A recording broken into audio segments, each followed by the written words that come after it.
கொஞ்சம் கூட மனசே கூசாம தமிழ்நாட்டுக்கு நல்ல நேரம் வந்துருச்சு, வெற்றி காலம் வந்துருச்சு அப்படிங்கிறாரு ஐயா ஓபிஎஸ் அவர்கள். ஐயப்பன் அவர் கூட சொன்னாரு, எம்ஜிஆர் அவருடைய ஆசீர்வாதத்தோடும் ஜெயலலிதா அவருடைய ஆசீர்வாதத்தோடும் திமுக ஆட்சி மீண்டும் மலரும் அப்படின்றாரு. என்ன சொல்றது அப்படின்னு.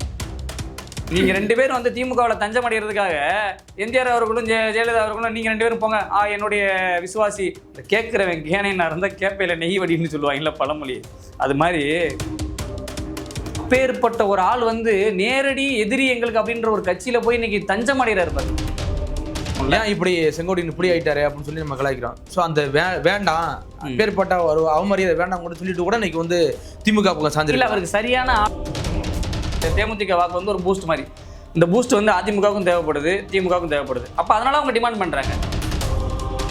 விஜய் அவர்கள் அரசியல் களத்துக்கு வந்த பிறகு இந்த ஒத்த ஓட்டு சின்னசாமி, ஒத்த ஓட்டு மண்டேலா படத்துல வந்து ஒரு ஓட்டுக்காக கெஞ்சுவாங்க தெரியுமா ரெண்டு பேரு, அது மாதிரி இன்னைக்கு பிரச்சாரம் பண்ணும்போது 2026 அப்படிதான் 2026 தேர்தல் நிச்சயமா. புதிய சிந்தனை நேயர்களுக்கு வணக்கம். 2026 சட்டமன்ற தேர்தல் இன்னும் சற்று குறுகிய காலமே இருக்கு. இந்த சமயத்துல பல கட்சிகளோடு கூட்டணி போறதுக்காக இன்னைக்கு வந்து முனைப்பு காட்டிட்டு இருக்கு. நேற்று பிரேமநாதா அவர்கள் திமுகவில் கூட்டணிக்கு போனாங்க. இன்று ஓபிஎஸ் அவர்கள் திமுகவோட கூட்டணி பேச்சுவார்த்தை போயிட்டு இருக்கு. இது குறித்து பேசுவதற்காக இன்னைக்கு நம்மோடு இணைஞ்சிருக்காரு ஊடகவியலாளர் தம்பி நவசக்தி அவர்கள். தம்பி வணக்கம். வணக்கம். என்னதான் போயிட்டு இருக்கு அரசியல் களம், சூடு பிடிச்சிருக்கா எப்படி? இல்லை, நீங்களும் பாக்குறீங்க, நானும் பார்க்குறேன், எல்லாரும் பார்க்குறாங்க, தமிழ்நாடு மக்களே பார்த்துட்டு இருக்காங்க. இது என்னன்னு சொன்ன மாதிரி முன்னாடிலாம் வந்து தேர்தல் வந்துட்டாலே தேர்தல் திருவிழா மக்களுக்கெல்லாம். ஆமாம், தேர்தல் வந்துருச்சுங்க, ஒரே கலகலப்பாக இருக்கும். ஊரெல்லாம் பார்த்தீங்கன்னா வேஷ்டி 2-3 வேஷ்டி நல்லா புது வேஷ்டியாக இருந்ததெல்லாம் துவைச்சி எடுத்து கட்டி வச்சு அந்த நாள் வாடகைக்கு போகிறவன் ரெடி ஆயிடுவான், கட்சிக்கு பிரச்சாரத்துக்கு போகிறவன் ரெடி ஆயிடுவான், நல்லா கஞ்சி போட்டு அயன் பண்ணி ஒரு வீட்லேயே 2 செட்டு வேட்டி இருக்கும். அந்த மாதிரி டிக்கெட்டும் இருக்குது. சில ஊர்களில் வந்து இந்த கட்சி ஆள் கூப்பிட்டா தலைக்கு 200 ரூபாயா இந்த வேஷ்டியை கட்டு கிளம்பு, அது மாதிரி இருக்கும். இப்போ இந்த எலெக்ஷன் 2026 வந்த உடனே ஆரம்பத்துல இருந்தே எல்லாருக்குமே ஒரு எதிர்பார்ப்பு இருந்தது, ரொம்ப எதிர்பார்ப்பு. அதுவும் எந்த தேர்தல் இல்லாம இந்த 2026 முக்கியமானது ரொம்ப எதிர்பார்ப்பா இருந்தது. ஆமா. ஆனா இப்ப எப்படி இருக்குன்னா ரொம்ப குழப்பமா இருக்கு எல்லாருக்குமே பார்க்கும்போது. இவர் ஏன் இங்கே போறாரு, இவர் அங்கே போறாரா, இவர் அப்ப இத்தனை நாள் எங்க இருந்தாரு அப்படிங்கிற மாதிரி நீங்க சொல்லணும். யாரெல்லாம் வந்து சரிக்கு சரியா நேர் எதிரியா இருக்காங்க, இத்தனை நாள் மக்கள் எதிரியாவே பார்த்துட்டு இருக்காங்க. நீங்க எதிரியா இருக்கீங்களோ இல்லையோ, நீங்க அரசியல்ல இன்னைக்கு வெற்றியும் தோல்வியும் சகசன்ற மாதிரி இன்றைய நண்பன் நாளைய எதிரி, நாளைய நண்பன் இன்றைய எதிரியா இருப்பான், அந்த மாதிரி உங்களுக்கு சகசம். ஆனா மக்கள் காலங்காலமா ஒரு 50-60 வருஷமா பார்த்துக்கிட்டு இருந்த ஒரு விஷயமே திடீர்னு கண்ணுக்கு முன்னாடி என்னடா நண்பன் இடம் அப்படின்ற போதுதான் எனக்கு ரொம்பவே ஷாக்கிங்கா இருக்கு. இப்ப நமக்கு ஷாக்கிங்கா இருக்கு. அது வந்து ஓபிஎஸ் அவர்கள் போய் திமுகவில் இணைஞ்சாரு பார்த்தீங்களா, இது வந்து உண்மையிலேயே ஒரு அமானுஷ்யம் அப்படின்ற மாதிரி எல்லாருமே இன்னைக்கு வந்து பேசுறாங்க. ஆனா இது எப்படி அவருக்கு மனசு வந்து, எந்த அளவுக்கு அவருடைய பலவீனம் பாருங்க. ஒரு முதலமைச்சராக இருந்திருக்கிறாரு, முன்னாள் முதலமைச்சர் ஜெயலலிதா அவர்களால் முதலமைச்சராக தேர்ந்தெடுக்கப்பட்டு வைக்கப்பட்டவர். அதுக்கப்புறம் முதலமைச்சராக இருந்திருக்கிறாரு. இருக்கக்கூடிய அதிமுகவில் இருக்கக்கூடிய மற்ற அமைச்சர்கள் எம்எல்ஏகளுக்கு இருக்கிறத விட கூடுதல் மரியாதை அவருக்கு இருந்துச்சு. ஆமா. அப்பேற்பட்ட ஒரு ஆள் வந்து நேரடி எதிரி எங்களுக்கு அப்படின்ற ஒரு கட்சியில போய் இன்னைக்கு தஞ்சம் அடைகிறாரு பாருங்க. கூட்டணிக்கு போகல, அவரு தஞ்சம் அடைகிறாரு, வேற வழி இல்லாம போய் தஞ்சம் அடைகிறாரு. வேற நீங்க அதை எப்படி பாக்குறீங்க? நீங்க அதை இல்ல, அவருக்கு வயசு கிட்டத்தட்ட 75 மேல இருக்குமா? அப்பேற்பட்ட ஒரு மனிதனா நீங்கள பலமுறை தமிழக முதல்வராக இருந்திருக்காரு. செல்வி ஜெயலலிதா அவர்களால் உருவாக்கப்பட்டவர். அப்பேற்பட்ட ஒரு ஆளை ஒரு கட்சியில இருந்து ஓரம் கட்டும் போது அவர் என்ன பண்ணுவாரு? இதுக்கு மேல தனி கட்சி ஆணைப்பாரா? நேற்று பண்டுட்டி ராமச்சந்திரன் எம்ஜிஆர் அதிமுக சொல்லி ஆரம்பிச்சாரு, அது மாதிரி இவரையும் ஆரம்பிக்க சொல்றீங்களா? அப்படி இல்லை, அவர் வந்து ஆரம்ப கட்டங்களில் பண்டுட்டி ராமச்சந்திரன் அவர்கள் வந்து அரசியல் காலகட்டங்களில் அவர் அமைச்சராக இருந்த காலகட்டங்களில் அவர் அப்போ காலங்களில் கட்சி ஆரம்பித்து என்னென்னோ பண்ணியிருக்கலாம். அவர் அப்போலாம் அதற்கான முன்னெடுப்புகளை எடுக்கலை. அதுக்கப்புறம் பாமகவில் போயிருந்தார். அப்புறம் பாமகவை கட்சி நான் தான் அப்படின்னு சொல்லும்போது அந்த கட்சியிலேருந்து வெளியேற்றப்படுறாரு. அப்புறம் படிப்படியாக கட்சிக்கு வராரு. அப்புறம் நிறைய முக்கியமான அரசியல் தலைவர்களுக்கு ஆலோசகர்களாக இருந்தார். ஆமாம், குறிப்பாக கேப்டன் விஜயகாந்த் அவர்களுக்கு ஆமாம் ஆலோசகர்களாக இருந்தார். அரசியல் சின்ன சின்ன இதெல்லாம் சொன்னார். அது ஒரு நேரம். இன்னைக்கு அவங்களுக்குலாம் இன்னைக்கு ஒரு 10 வருஷத்துக்கு முன்னாடி அரசியலுக்கு வந்தவங்க 15 வருஷமா களத்தில் இருக்கிறவங்கள கூட இன்னைக்கு இருக்கக்கூடிய 2K கிட்ஸ் ஜென்சி கிட்ஸால வந்து நீங்க அப்சர்வ் பண்ணி அவங்களுடைய கொள்கையை அவங்களுக்குள்ள புகுத்த முடியல. அந்த அளவுக்கு தான் இன்னைக்கு ஜென்ரேஷன் இருக்கு. நீங்க யாருக்கு இவங்க இன்னும் பழங்காலத்து ஆளுக பேரே நம்ம சொல்லிட்டு இருக்கோம். 60 வயசு 70 வயசு 75 வயசு ஆட்களையே இவங்க தான் அரசியல்வாதி, இவங்களை விட்டா தலைவர்களே இல்லை, இவர் அங்க போயிட்டாரு, இவர் இங்க போயிட்டாரு, இது இங்க யாருமே தேவையில்லை. அது இப்ப அங்க அதை யாருமே கேட்கவும் இல்லை. நீங்கள் அரசியலில் இருந்தாலும் நீங்கள் ஒரு மிகப்பெரிய கட்சி வச்சிருந்தாலும் உங்களுக்கான ஆதரவு இருந்தாலும் அது எல்லாமே ஓஏபி டிக்கெட் தானே, 60+, 70+ தானே. அதை வச்சு நீங்கள் அந்த 60+, 70+ ஓட்டை நீங்கள் தனியாக பிரிச்சுக்கோங்க.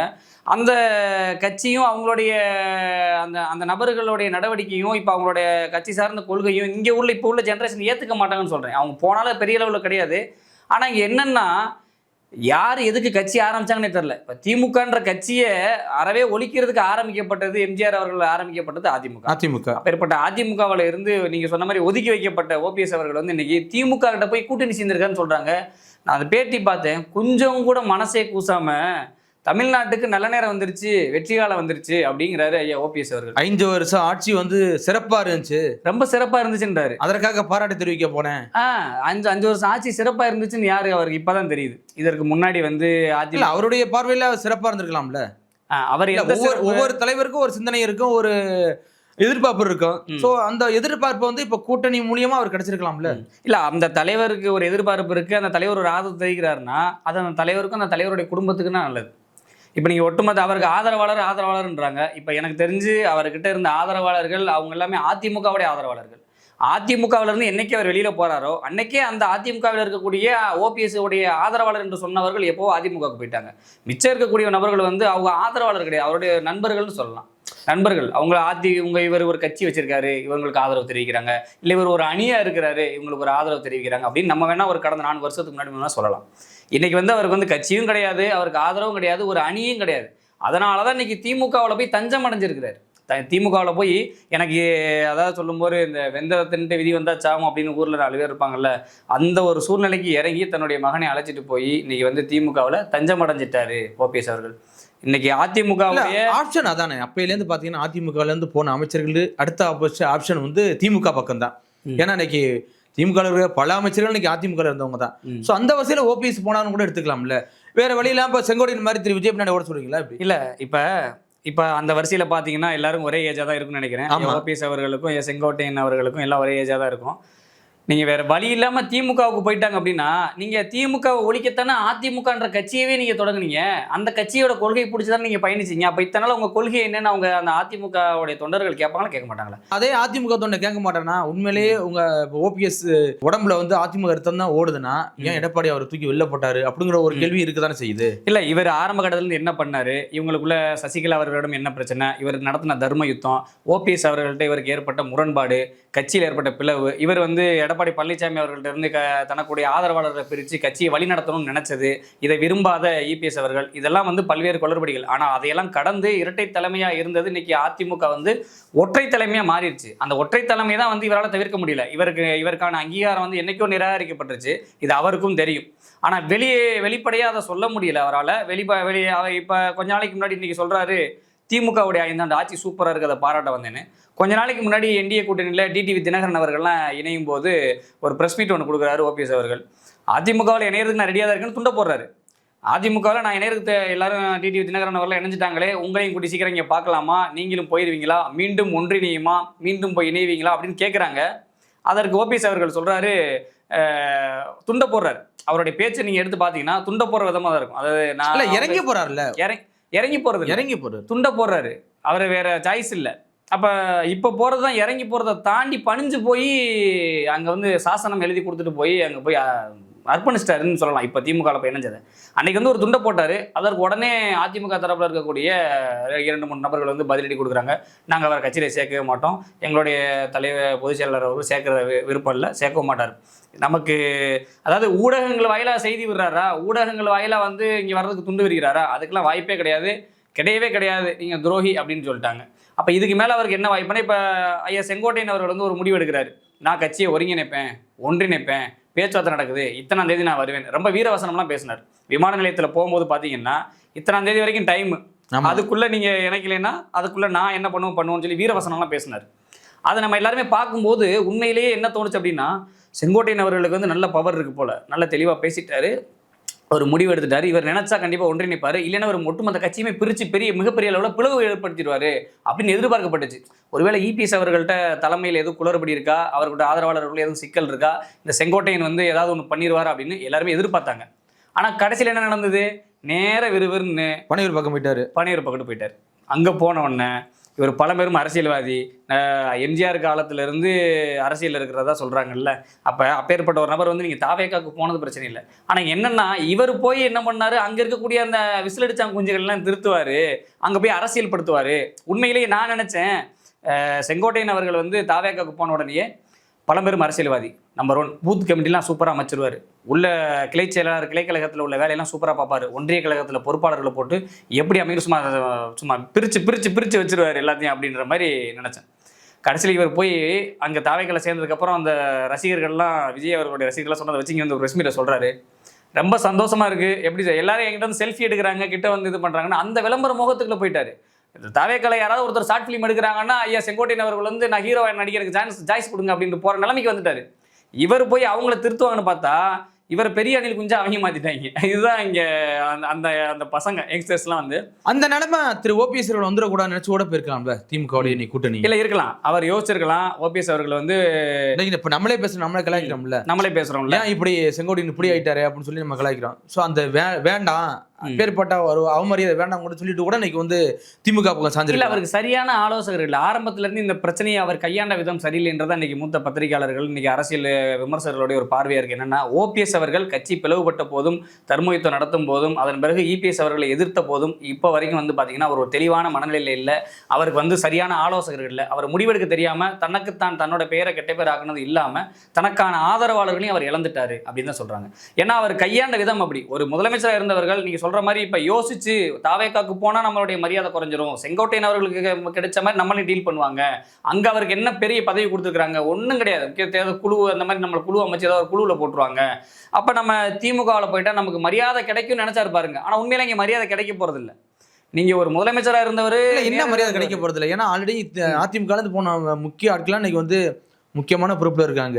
சேகர் பாபா இருக்கட்டும், ஏகப்பட்ட பேர் இன்னைக்கு வந்து எம்எல்ஏக்களா இருக்கும்போது போயிட்டாங்க. எம்எல்ஏக்களா இருக்காங்க, போய் அமைச்சரானாங்க. இன்னைக்கு அவங்க வந்து இன்னைக்கு 2ஆம் கட்ட 3ஆம் கட்ட தூண்களா இருக்கிறாங்க. எல்லாரும் வந்து தலைவர் சொல்றதை செய்யற இடத்துல இருக்கிறாங்க. ஐயா ஓபிஎஸ் போய் காலங்காலமா வந்துட்டு கலைஞர் அவர்களையும் முக ஸ்டாலின் அவர்களையும் விமர்சிச்சுட்டு, சரி அரசியல் விமர்சனம் கூட சாதாரண எடுத்துக்கலாம், தான் கொண்ட கொள்கையில் உறுதியா இருந்த ஓபிஎஸ் அவர்கள் வந்து திமுகவில் போறீங்களா, என்ன கொள்கையின் அடிப்படையில் போறீங்கன்னு யாராவது கேட்டா அதுக்கு என்ன பதில் சொல்லுவாரு? மீண்டும் நான் தாய் கழகத்திலே இறந்துட்டேன் அப்படின்னு ஒரு வார்த்தையில முடிச்சிருவாரு. தாய் கழகம் எங்கே இருந்து ஆரம்பிக்கப்பட்டதோ அங்கேயே நான் சென்று விட்டேன் அப்படிதான் சொல்லுவாரு. அப்படி போன முன்னாள் அமைச்சர்களும் அதானே சொல்றாங்க, என்னுடைய தாய் கழகத்துக்கு போய் இணைஞ்சிட்டேன், அவ்வளவுதான், கட்சியில போய் இணைறது போதும் என் தாய் கழகத்துக்கே போய் இணைஞ்சிடறேன். இல்ல அதுதான் ஓபிஎஸ் உடைய ஆதரவாளர் ஒருத்தர், அவரு ஐயப்பன் அவர் கூட சொன்னாரு, பிரமிக்க வைக்கிற மாதிரி இருக்கு, எம்ஜிஆர் அவருடைய ஆசீர்வாதத்தோடும் ஜெயலலிதா அவருடைய ஆசீர்வாதத்தோடும் திமுக ஆட்சி மீண்டும் மலரும் அப்படின்றாரு. என்ன சொல்றது அப்படின்ற மாதிரி எல்லாரும் பேசி முடிச்சிருப்பாங்களா இப்படி? இல்ல எனக்கு ஒண்ணு புரியல.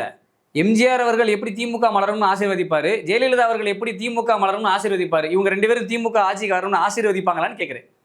எம்ஜிஆர் என்ன ஐயப்பனுடைய எண்ணமா இருக்கலாம், கொஞ்சம் கூட யோசிக்காம மண்டையில என்ன சொல்றது, கொஞ்சமாச்சும் பேசணும்ல. இன்னைக்கு அன்னைக்கு காலத்துல மாதிரி இன்னைக்கு இல்லை. இன்னைக்கு இந்த பேசிட்டு நம்ம கடந்து போயிட்டோம் அப்படின்னு. இன்னைக்கு டிஜிட்டல் மீடியா இருக்கு, கேமரா இருக்கு, இன்னைக்கு நம்ம பேசிட்டு போயிடுவோம், நாளைக்கு அதை எடுத்து போட்டு பார்த்து அந்த தொண்டர்களுக்கே கேவலமா இருக்காதா, இல்லை அவர் கூட இருக்கிறவங்களுக்கே பயணிக்கிறது கேவலமா இருக்காதா?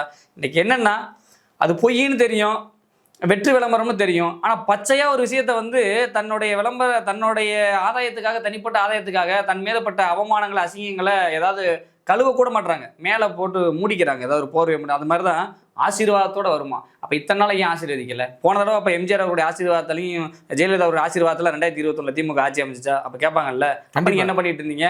அப்போ ஆசீர்வாதம் பண்ணாத ஜெயலலிதா அவர்களும் எம்ஜிஆர் அவர்களுடைய ஆத்மாவும் இப்போ ஆசீர்வாதம் பண்ண வேண்டிய அவசியம் என்ன இருக்கு? நீங்க 2 பேரும் வந்து திமுகவில் தஞ்சம் அடைகிறதுக்காக எம்ஜிஆர் அவர்களும் ஜெயலலிதா அவர்களும் நீங்க 2 பேரும் போங்க, என்னுடைய விசுவாசி ஓபிஎஸ், என்னுடைய விசுவாசி ஐயப்பன், நீங்க 2 பேரும் போறீங்களா? ஓகே, நீங்க 2 பேரும் போயிட்டா நானே உங்களை ஆசீர்வாதம் பண்றேன், இந்த திமுக கட்சியை நான் ஆசீர்வாதம் பண்றேன். இந்த கேட்குறவன் கேனைனா இருந்தால் கேப்பையில் நெய் வடின்னு சொல்லுவாங்கல்ல பழமொழி, அது மாதிரி. அது உண்மையிலேயே இதெல்லாம் ஆதாயத்துக்காக வெளிப்படையாக பேசுகிறான்னு நம்ம எடுத்துக்கலாம். அது எதை பேசுறதுன்னு ஒன்று இருக்குல்ல. நீங்கள் ஆதாயத்துக்காக ஏங்க இத்தனை நாளாக நாங்கள் அதிமுகவில் இருந்தோங்க, எங்களுக்கு ஒரு உரிய அங்கீகாரம் கிடைக்கல, நாங்கள் எம்ஜிஆர் கொண்ட கொள்கையில் திமுகன்ற ஊழல் கட்சியை நாங்கள் ஒழிக்கிறதுக்காக நாங்கள் எதிர்த்து போராடினோம், மக்களுக்காக நின்னோம், நாங்கள் ஆட்சி கழகம் அமைச்சோம். இன்னைக்கு அதிமுகவில் எங்களுக்கு உரிய அங்கீகாரம் கிடைக்கல, நாங்கள் இதெல்லாம் இந்த கட்சிக்கு போகிறோம், இல்லை தனி கட்சி தொடங்குறோம். நாங்கள் திமுகவுக்கு போகிறோம் அப்படின்னா ஏன் போகிறீங்க, எதுக்காக போகிறீங்க, என்ன கொள்கைக்காக போகிறீங்க, அதை சொல்லிட்டு போங்க. இவர் ஒரு பெரிய அரசியல்வாதி சொல்கிறாங்க. இன்னைக்கு ஒரு பிரேக்கிங் நியூஸில் பார்க்குறீங்களே, ஓபிஎஸ் அங்கே போயிட்டாராமே, இவர் இங்க போயிட்டாருமே அப்படின்னு அந்த பார்க்கக்கூடிய அளவுக்கு நீங்க வந்து நீங்க ஒரு தகுதி வாய்ந்த ஒரு தலைவரா இருக்கீங்க இல்ல, அப்போ உங்களுக்குன்னு ஒரு தகுதி இருக்கு. அப்ப நீங்க 3ஆம் கட்ட 4ஆம் கட்ட ஆள் பேசுற மாதிரி ஒரு வார்த்தையில சொல்லிட்டு சூப்பரா இருக்குன்னு வாழ்த்து சொல்ல வந்தேன்னு சொன்னா ஏன் சூப்பரா இருந்தது, என்னெல்லாம் சூப்பரா இருந்தது, என்னெல்லாம் நிறைகள் சொல்லுங்க. நீங்க குறைகளை சொல்ல தேவையில்ல. இத்தனை நாளா நீங்க போறதுக்கு முன்னாடி வெறும் குறைகளா சொன்னீங்க அறிக்கையில, இப்ப நிறைகளா சொல்லிட்டு போங்க. ஒரு 10 வார்த்தை பத்திரிகையாளர்கள் கேட்கறாங்களே ஏன் ஓடுறீங்க, பத்திரிகையாளர்கள் கேட்கும்போது உங்களுடைய நிறைகளை சொல்லுங்க. அதுக்கு கூட அவர் தயாரா இல்ல. முட்டு கொடுக்கறதுக்காக கூட அவங்களால ஒரு 4 வார்த்தை கத்துக்க முடியல. இல்ல ஒருவேளை நம்மளோட துரத்திய எடப்பாடி பழனிசாமி தோக்கணும் அவரை பழிவாங்க நினைச்சிட்டு கூட போயிருக்கலாம்ல. இப்போ திமுகவே தோக்கிற நிலைமையில தான் இருக்குன்றதான் இன்னைக்கு உள்ள கால நிலவரம். அதாவது இப்போ எந்த அளவுக்கு சொல்ற நவசக்தி, ஏன்னா நேத்து வந்து பாத்தீங்கன்னா தேமுதிக பொதுச் செயலாளர் பிரேமலதா விஜயகாந்த் அவர்கள் நேத்து வந்து கூட்டணி போனாங்க, இன்னைக்கு வந்து ஓபிஎஸ் கூட்டணி போறாங்க, திமுக கொஞ்சம் கொஞ்சமா வலுப்பட்டு வந்துட்டு இருக்கு அப்படிங்கிறாங்க. ஆனா நீங்க தோப்பன்னு இல்ல நம்மளே பேசுவோம். இப்ப காங்கிரஸ் கூட்டணியில இருந்தாங்க. கொஞ்ச நாளைக்கு முன்னாடி என்ன நடந்தது, இப்போ கடந்த வாரத்துல ஃபுல்லா 2ஆம் கட்ட 3ஆம் கட்ட தலைவர் சாதாரண ஒரு எம்பி மாணிக்கம் தாகூர் அவர் வந்து திமுகவுடைய தலைவர் முதலமைச்சர் மு க ஸ்டாலின் அவர்களுக்கு நேரடியாக சவால் வர்றாரு. இதெல்லாம் மக்கள் முடிவு பண்ற விஷயம், நீங்க பேசக்கூடாது அப்படின்னாரு. அதையும் நம்ம பார்த்தோம். முதலமைச்சர் அவர்களே வந்து கூட்டணி ஆட்சி பங்குங்களை அதிகாரத்தில் ஆட்சியில பங்கு அதிகாரத்தில் சொல்லக்கூடாது அப்படின்னு அமைச்சர் ராஜகண்ணப்பன் என்ன சொல்றாரு, இந்த காங்கிரஸ்ல 2-3 பேர் இருந்துகிட்டு உயிரை வாங்கிக்கிட்டு இது பண்ணின்றாரு. திருப்பி பதில் வந்தாங்க. இன்னைக்கு அதே மாணிக்கம் தாகூர் என்ன சொல்றாரு, கட்சி தலைமை பார்த்துக்கிறோன்றாரு. அப்ப கட்சி தலைமை அன்னைக்கு நீங்க ட்விட்டர் போடும்போது, அன்னைக்கு நீங்க கருத்து தெரிவிக்கும் போது யார் பார்த்தா, ஏன் உங்க மேல நடவடிக்கை எடுக்கல?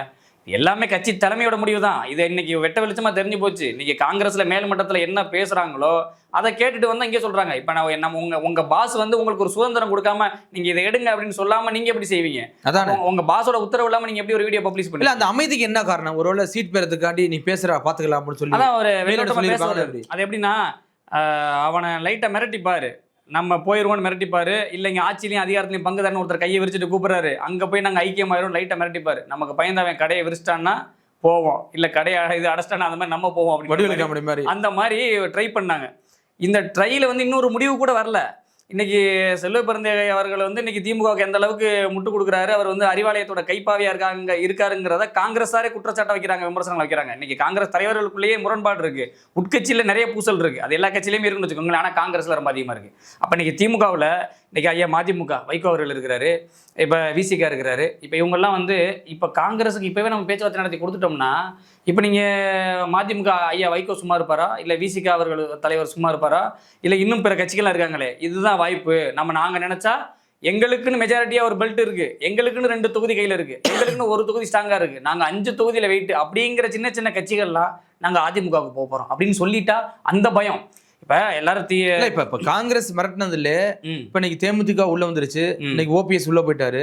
இது ஒருவேளை காங்கிரஸ் மிரட்டது கூட தமிழக முதல்வர் தேமுதிக போனது வந்து திமுகவுக்கு வந்து ஒரு வகைக்கு வந்து ஒரு சப்போர்ட்டுக்காக போயிருக்காங்க. இப்ப இன்னைக்கு சப்போர்ட்டுக்காக கூப்பிட்டுக்கிட்டாங்க. எப்படின்னா திமுகவுக்கு பயம் வந்துருச்சு. இல்ல அவங்க 2 பக்கம் துண்டு போட்டாங்க. காங்கிரஸ் இல்ல அவங்க 2 பேர் 2 பக்கம் தேமுதிக துண்டு போடல, 2 பேருக்குமே தேமுதிக தேவைப்பட்டுச்சு. தேமுதிக வாக்கு வந்து பூஸ்ட் மாதிரி. இப்போ நான் வந்து ஓடிட்டு இருக்கேன், 2 பேர் சரி சேமா ஒரு பலமாக இருக்கும்போது இந்த பூஸ்ட் குடிச்சிட்டா நான் கூட கொஞ்ச நேரம் ஓடுவேன் சொன்ன மாதிரி, அது தேமுதிக வாக்கு வந்து ஒரு பூஸ்ட் மாதிரி. இந்த பூஸ்ட் வந்து அதிமுகவுக்கும் தேவைப்படுது, திமுகவுக்கும் தேவைப்படுது. அப்போ அதனால அவங்க டிமாண்ட் பண்ணுறாங்க. இப்போ அதை நம்ம தவறாக எடுத்துக்க முடியாது. இப்போ நான் தேவைப்படுறேன், உனக்கு எனக்குன்னு ஒரு வாக்கு வங்கி இருக்கு, நீ நான் என்னோட கோரிக்கையை ஏற்றுக்கிறியா இல்லை நீ ஏற்றுக்கிறியா அப்படின்னு. அப்போ அது மூலம் அம்மையார் பிரேமலதா விஜயகாந்த் அவர்கள் வந்து இன்னைக்கு திமுக கிட்ட அவங்க கோரிக்கை வச்சிருக்கலாம். அவங்களுடைய கோரிக்கை வந்து எந்த அளவுக்கு ஏற்றுக்கிட்டாங்க என்னன்றது அது அவங்களுக்குள்ள உள்ள உடன்பாடு.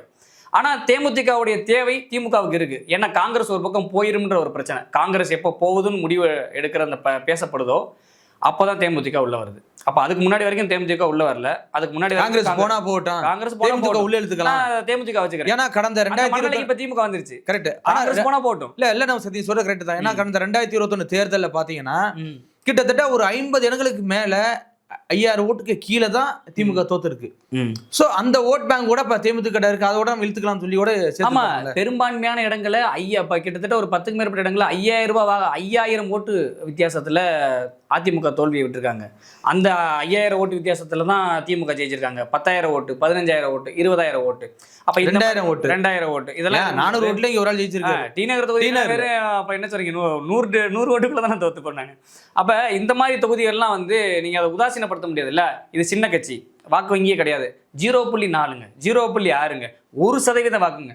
எங்க ஒரு வாக்கா இருந்தாலும் வாக்கு தான். 80 வாக்கா இருந்தாலும் தேர்தல் அதை தான் தீர்மானிக்க போகுது. இன்னைக்கு விஜய் அவர்கள் அரசியல் களத்துக்கு வந்த பிறகு இந்த ஒத்த ஓட்டு சின்னசாமி, ஒத்த ஓட்டு மண்டேலா படத்துல வந்து ஒரு ஓட்டுக்காக கெஞ்சுவாங்க தெரியுமா 2 பேரு. அது மாதிரி இன்னைக்கு பிரச்சாரம் பண்ணும்போது 2026 அப்படிதான் அமைய போகுது. 2026 தேர்தல் நிச்சயமா மண்டேலா படத்துல வர்ற ஒரு ஓட்டு தான். யோகி பாபு தான். அவனா முடிவு பண்ண முடியலன்னு சொல்லி நடுவில் நிற்பான் பாருங்க. அது மாதிரி தான் நம்ம நிற்கணும். மக்கள்லாம் வந்து முடிவு பண்ண முடியலண்ணே யாருக்கு போகிறதுன்னு தெரியல. அந்த மாதிரி தான் 2026 தேர்தல் இருக்க போகுது.